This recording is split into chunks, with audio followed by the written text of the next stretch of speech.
Israel आज दुनिया के उन कुछ देशों में शामिल है जो अपने दुश्मनों को सिर्फ सीमाओं के भीतर नहीं बल्कि सरहदों के पार जाकर भी निशाना बनाता है। इसकी ताज़ा मिसाल दक्षिण लेबनान में देखने को मिली, जहां इजराइल के ड्रोन ने हिजबुल्लाह के एक सीनियर लड़ाके हसन अली जमील अतवी को उसकी पत्नी समेत मौत के घाट उतार दिया। और बताया गया कि ये एक बेहद सटीक टारगेटेड स्ट्राइक थी जिसमें एक कार को निशाना बनाकर हमला किया गया। इस हमले के वीडियो सोशल मीडिया पर वायरल हो चुके हैं और इसे इजराइल की गुप्त सैन्य रणनीति और खुफिया जानकारी की एक और बानगी मानी जा रही है। हालांकि इस हमले को लेकर इजराइल ने आधिकारिक रूप से अब तक कोई पुष्टि नहीं की है, लेकिन हिजबुल्लाह ने अपने लड़ाके की मौत को लेकर बयान जारी कर दिया है। यह हमला ऐसे समय में हुआ है जब इजराइल और हिजबुल्लाह के बीच तनाव अपने चरम पर है और दोनों पक्ष एक दूसरे को उकसाने वाली कार्रवाइयों में लगे हुए हैं। हसन अली जमील अतवी, जो हिजबुल्लाह की दक्षिण लेबनान यूनिट से जुड़ा हुआ था, इजराइल के खिलाफ हो रहे हालिया हमलों की योजना में कथित रूप से शामिल था। इजराइल का दावा है कि वो ईरान समर्थित हिजबुल्लाह के उन नेताओं को निशाना बना रहा है जो उसकी सुरक्षा के लिए सीधा खतरा बन चुके हैं।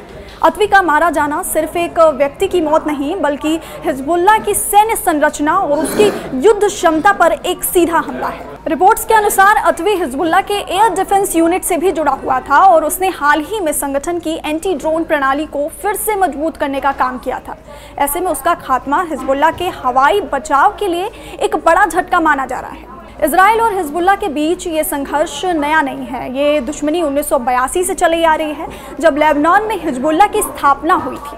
हिजबुल्लाह को ईरान का समर्थन हासिल है, सैन्य प्रशिक्षण से लेकर वित्तीय मदद तक। और यही कारण है कि इजराइल इस संगठन को सिर्फ एक आतंकी संगठन नहीं बल्कि ईरान के लिए लड़ने वाली फ्रंटलाइन सेना मानता है।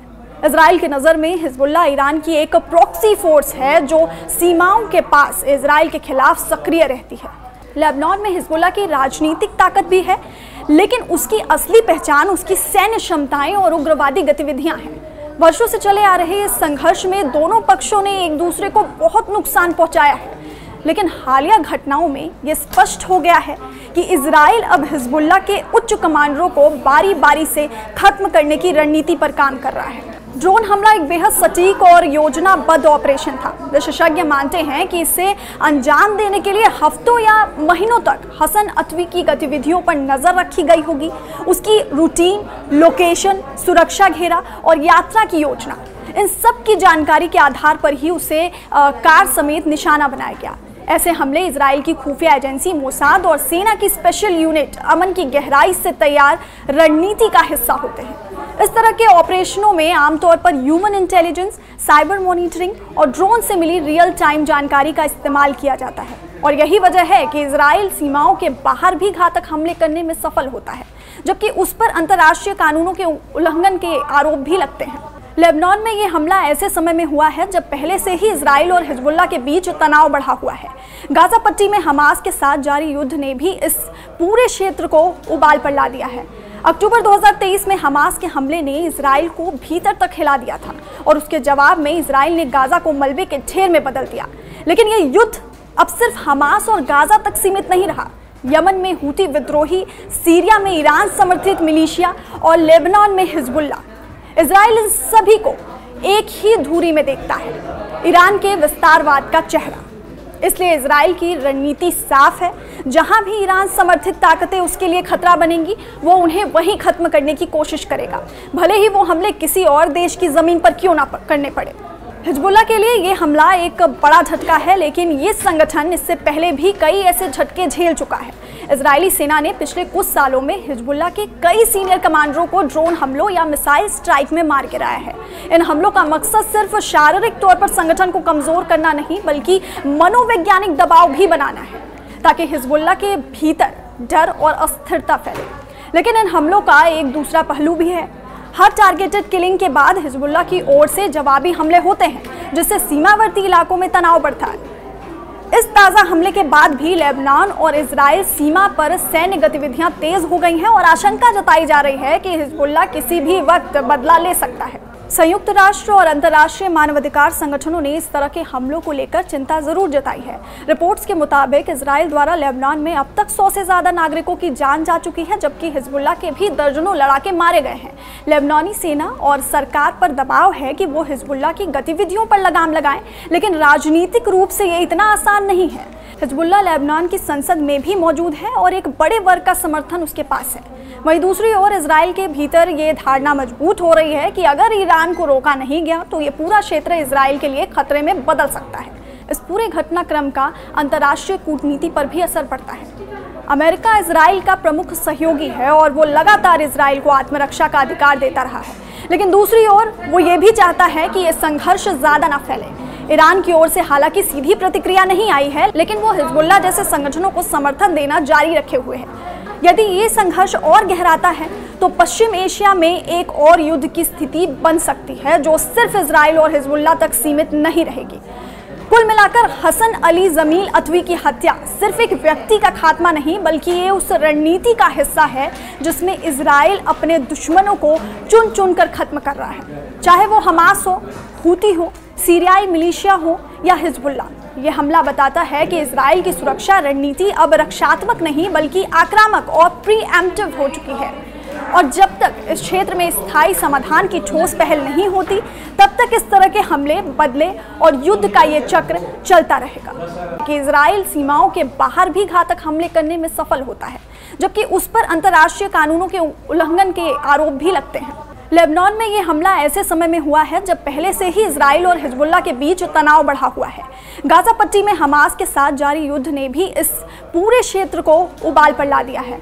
अक्टूबर 2023 में हमास के हमले ने इजराइल को भीतर तक हिला दिया था और उसके जवाब में इजराइल ने गाजा को मलबे के ढेर में बदल दिया।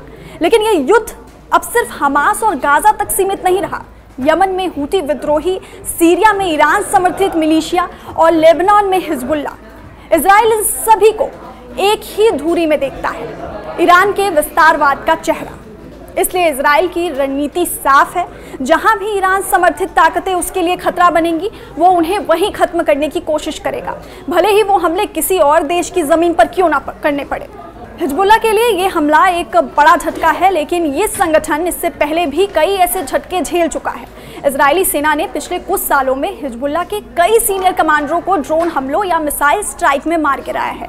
इन हमलों का मकसद सिर्फ शारीरिक तौर पर संगठन को कमजोर करना नहीं, बल्कि मनोवैज्ञानिक दबाव भी बनाना है, ताकि हिजबुल्लाह के भीतर डर और अस्थिरता फैले।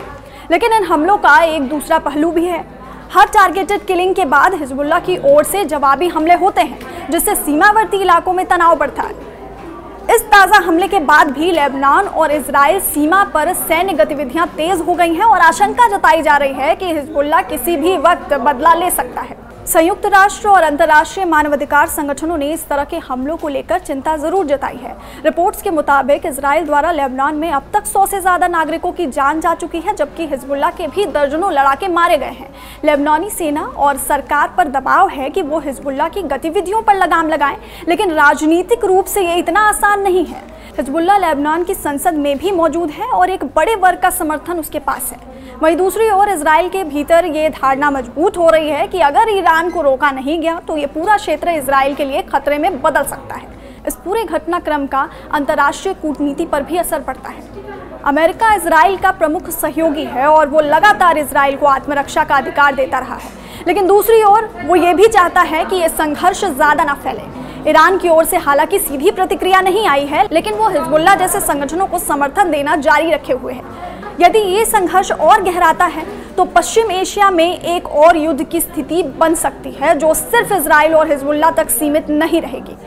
कुल मिलाकर हसन अली जमील अतवी की हत्या सिर्फ एक व्यक्ति का खात्मा नहीं, बल्कि ये उस रणनीति का हिस्सा है जिसमें इजराइल अपने दुश्मनों को चुन चुन कर खत्म कर रहा है, चाहे वो हमास हो, हूती हो, सीरियाई मिलिशिया हो या हिजबुल्लाह। ये हमला बताता है कि इजराइल की सुरक्षा रणनीति अब रक्षात्मक नहीं बल्कि आक्रामक और प्रीएम्प्टिव हो चुकी है।